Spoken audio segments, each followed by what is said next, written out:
Hey guys, what is going on? Today we are doing a top 5 biggest gaming regrets video. So we're basically going to be talking about games that we bought that were things that we regretted, or we didn't buy, or just some kind of story that involved gaming or product that we regret doing or didn't doing. So right. Yeah. So as you can see, we are both wearing our Rockhart shirts. He got his after we did the video, so of course he doesn't have the super amazing 35 made shirt like I do, but it is still amazing. It is. So, and I got a personalized message in the package too, like thanks for the unboxing video, and you guys rock. That's awesome. Thanks. That was awesome. Super awesome. I guess I'll go ahead and start us off. It's your video, so you start. Yeah. This is my number 5 biggest gaming purchase regret that I've got, which would be the Dead Space 2 Collector's Edition. So you're going to be thinking like, Dead Space 2, that game's amazing. Why is that regretful? Because they promised so much with the Collector's Edition. They promised a super amazing gun that was going to be life-size of the plasma cutter. It is itty-bitty, super tiny. You can't even hold it in your hand. It's so bad. Wow. But it did help me platinum the game. So that's why it's my number 5, though, because I do regret it, but it's not as big of a regret as some of these other things that I have. Yeah, fair enough, yeah. And I like the Dead Space series. I didn't play past 1. Okay. So, I mean, going from that information, I didn't play 2 or 3. But I liked 1 a lot. 1 is amazing. And 2 is more like Resident Evil 4. So some people are like, well, this is more action instead of scary. It's still scary. It's a really scary, really fun, awesome game. Right. 3 is... I mean, it wasn't bad. Yeah. I forgot all about that. So that's perfect for our video. Exactly. 3's fine, but whatever. Okay. All right. So my number 5, it's not a regret. It's a regret purchasing it the way I did. Okay. So say what you will about this game. Destiny. Okay. Destiny. I regret not buying the game because the game was fun. It had its moments, and it was a great, the gunplay is amazing. Yeah, it was a great working game. It's just what they promised. I'm not going to get into all that. You know what they promised, what's one thing and another. That you guys, you can debate Destiny in another video. But the fact that I had to buy the collector, well, this is limited edition.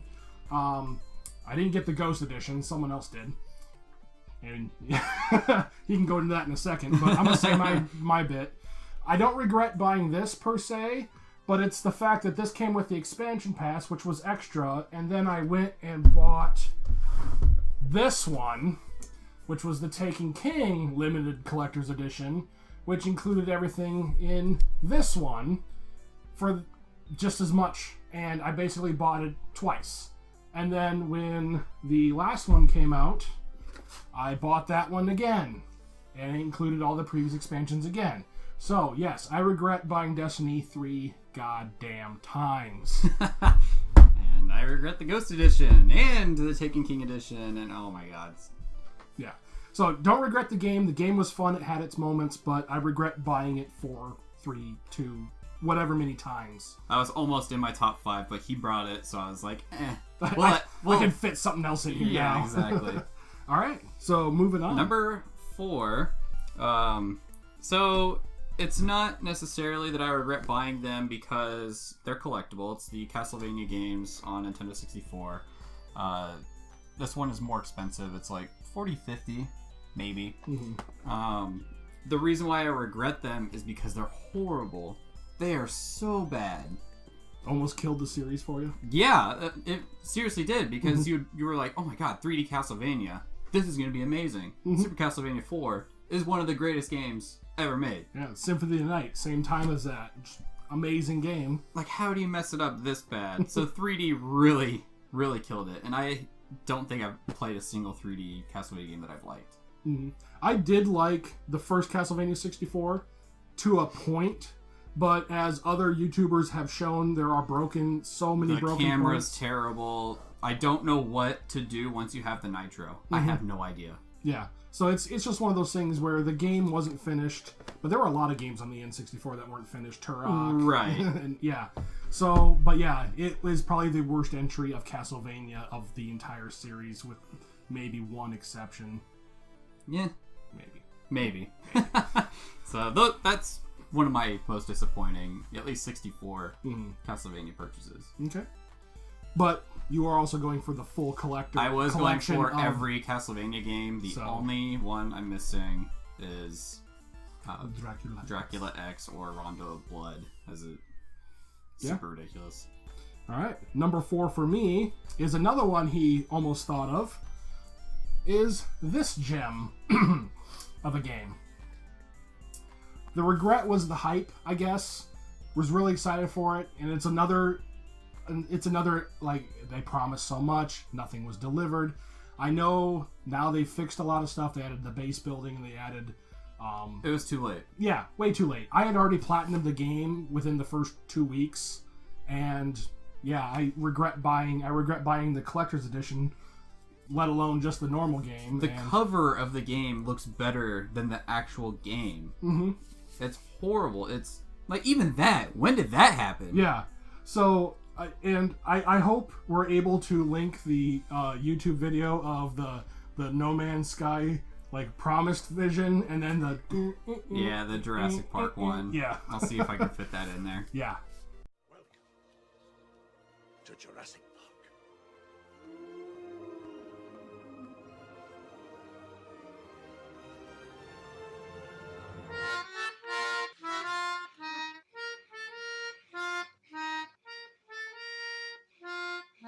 Because that's basically exactly what happened. Yeah. That's a very disappointing game. That was, like he said, almost one that I picked too, because I have a collector's edition also. So yeah. I need to stop buying collector's editions. I don't. You keep getting the good ones, though. I was going to say, for every miss, I get like 5 good ones, so... Oh my god. Alright, number 3 for you would be...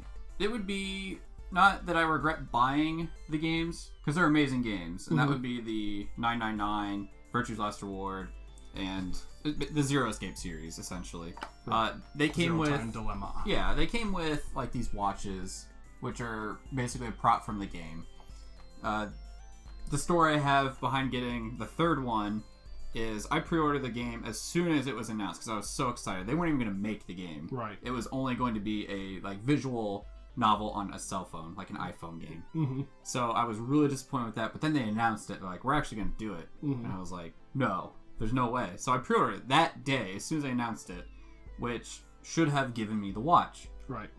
Didn't happen. I never got it. I got it, and I emailed Amazon. And I remember you got the edition that should have had the watch. Yeah. And they emailed back saying that we ran out of watches. We ran out of them. And I was like, are you kidding me? That makes no sense. Yeah. So then he was...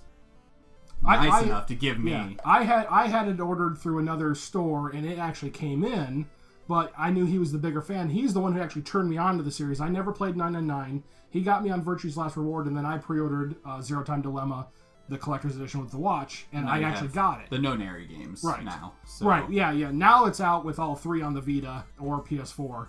Right. But yeah, I actually got the watch.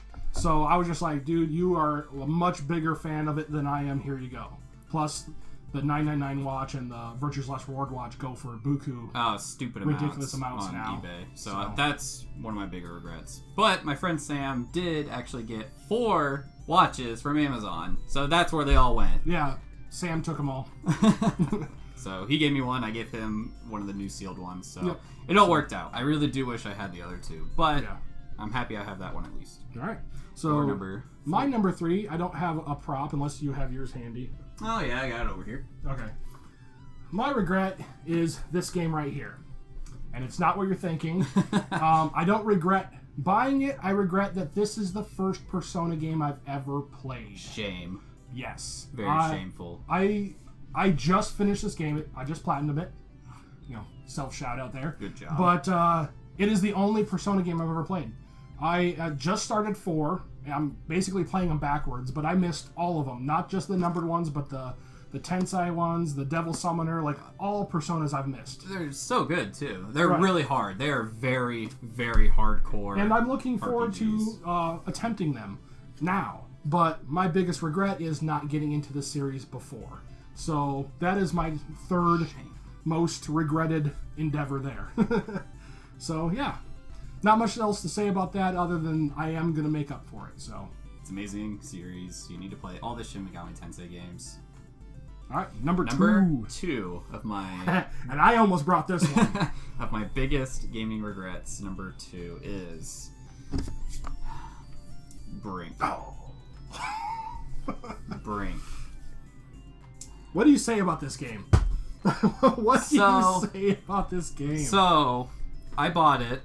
My friend Sam, God bless his soul, told me, do not buy that game because it was getting terrible reviews. And I was like, no, it looked amazing. I remember watching the trailers. I remember watching gameplay. It looked so good. So I'm an idiot. I went and bought it. And the servers were so bad it wouldn't even run. It wouldn't work. Mm-hmm. That was during the great PS3 apocalypse where we didn't have internet. So I had it on 360 and it wasn't working. I couldn't play. Mm-hmm. The controls were terrible. The game was terrible. It's a bad game. I don't even want to talk about it anymore. I'm just getting upset. I had 2 or 3 friends of mine convince me to get it on the 360, and we boosted all of it. I had it maxed. On the 360, I had every achievement. It's a terrible game, and I regret ever playing it, but I'm glad it's done, and I'm glad I never have to look at it again. And it was Bethesda, wasn't it? Yes, it was. But what the hell? That's all I'm going to say. What the hell? I haven't trusted him since. So, yeah. Moving on. Number 2. All right. If you watch any of our videos, I've mentioned before, I was a Nintendo kid growing up. So, the number 2 regret of mine is not getting into Sega at all growing up. I didn't even, with the exception of going over to a friend's house and maybe playing a game, like Sonic or something. Chakan, I played, I remember that one. But I never really sat down and played any Sega games that were only on the Sega. So Shining Force, Phantasy Star, missed all those. And I didn't really get into them until 360 PS3 when they had Sonic's Mega Collection and all that. Ultimate Collections. My number 2 regret is not getting into Sega earlier and probably knowing the fact that I probably will never go back and actually play them. Oh, yeah. So, yeah. I loved my Sega. That's what we had. I didn't get a Nintendo until I was probably like 6, maybe.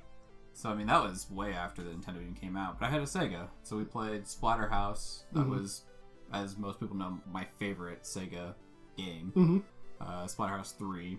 We had Splatterhouse 2. And Splatterhouse 1 was on the TurboGrafx, which I didn't have. And I don't think anyone in this area did because it's such an obscure system and so expensive. And I mean, you had to pick between Nintendo and Sega already, and now all of a sudden there's this thing. Yeah, right. But I do understand, like, you do have to pick one. Yeah, especially if money's tight, and especially if, like, you only have, depending on the area, and you might not have a lot of access to other things. Like, I didn't know anybody that ever owned a 3DO. I didn't know anybody that ever owned a TurboGrafx. Yeah, nobody owned those. So, if you've made it this far, the number 1 biggest regret all time. My number 1 biggest gaming regret of all time. I was there when this happened. Is this gigantic piece of shit Dragon Age Inquisition: The Inquisitors. Disclaimer. The game is good. The game is good. The collector's edition was $200. Very, very limited. I think you had to order it in the first 3 days, otherwise it was gone. Yep, I had to fully pay it out in order to pre-order it. That's like how limited it was. It was not like pre-orderable in the sense I can put $20 down and pay it off later. It was like you had to spend all $200 right then and there, and the game didn't even come out for 8 months. Yeah. So I was so excited because they showed all of these like figurines. They were like metal, and they... metal, but they were made of metal. So there was a huge issue. A lot of people's pieces that came in, they're all made of plastic. There's no metal pieces. They were broken when they came in shipping. My outside box, I had to glue back together most of the pieces because it was plastic. It was the crappiest plastic. Of crap. And the way they shipped it was this paper thin box with no padding. No padding. It was literally the box fit over it. Is how. Oh my god, I'm getting like super upset. But yeah, it was just ridiculous. Oh, and then the greatest thing is when you called to be like, hey, this is broken, they basically said, we don't have any more, so... And we're not giving returns. Yep. Because I had already opened the game. Yeah, it was complete bullshit. BioWare, when it first announced it, like, it looked cool. Like, it looked like a real wooden chest. I'll even show, like, the back of this, because the back of this looks amazing. Like, yeah, they doctored it up, of course, to make it look like it was awesome, but it's complete shit. That is the biggest disappointment. I don't think anything will ever top that. You hopefully. I mean, they can make a Dark Souls game that would be terrible, and I still would put that at like number 2. Okay, fair enough. Yeah, but yeah, the fact that it cost so much, the fact that it had no support, and the fact that it wasn't anything they promised. So my biggest ultimate regret is not due to any purchase or any system, game, or anything. But background on me, I was in the military. I was overseas for a few months, well, 6 months in Japan. And I had a buddy have it because we went from North Carolina to Japan.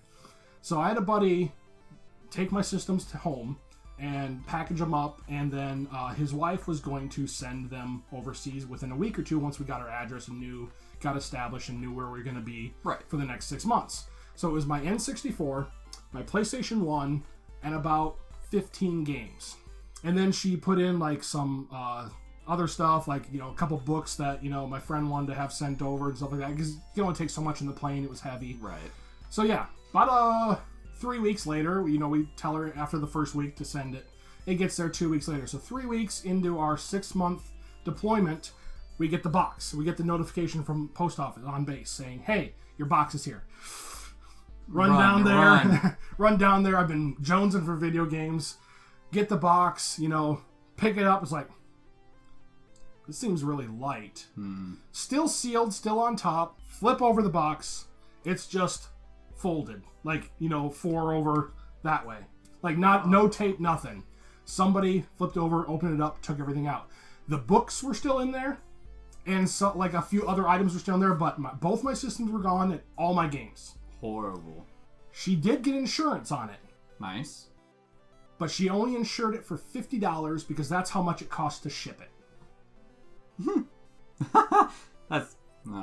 Yeah, that's horrible. Biggest regret ever is doing that.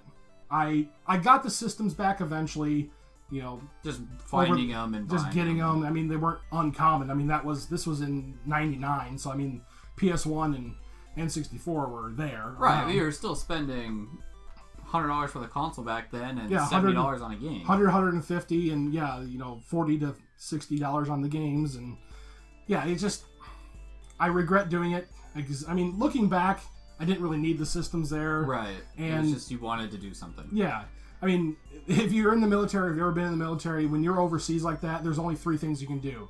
You either work out a lot, you eat a lot, or you play video games / play some kind of games. Or read. Or you basically find a hobby and you do it for 6 months because there's nothing else to do. Right. So, yeah. And my thing was video games. I ended up playing a lot of D&D over those 6 months. And I did borrow a friend's system that actually had one over there. So I got to play Final Fantasy VIII because it came out in '99. Right. And fun story, I bought Final Fantasy VIII in Japan. It was the American version because it was on base. But it's actually bought it in Japan. So it's a fun little story about that. So I did bring 8 back with me. But yeah, all my games, both systems, gonzo, and only insured for $50. And then my friend's like, well, you can actually get insurance money. Like, that'll cover a half of a system. Yeah. Yeah, and never got paid back by them because it wasn't their fault. It got stolen. Not that I wanted it. You're right. But it was just like, it kind of sucked because it was like, it's my loss. Everything he wanted sent is there, so, but everything else is just not there. So that's yeah, horrible. Biggest disappointment is the fact that I made a bad decision and it blew up in my face. So it sucks. Yeah, it does. So yeah, that beats No Man's Sky easy. Alright guys, well, those are our top 5, so I guess there's 10, of course, things, but if you guys have any big gaming regrets, please leave us a comment, let us know what you think.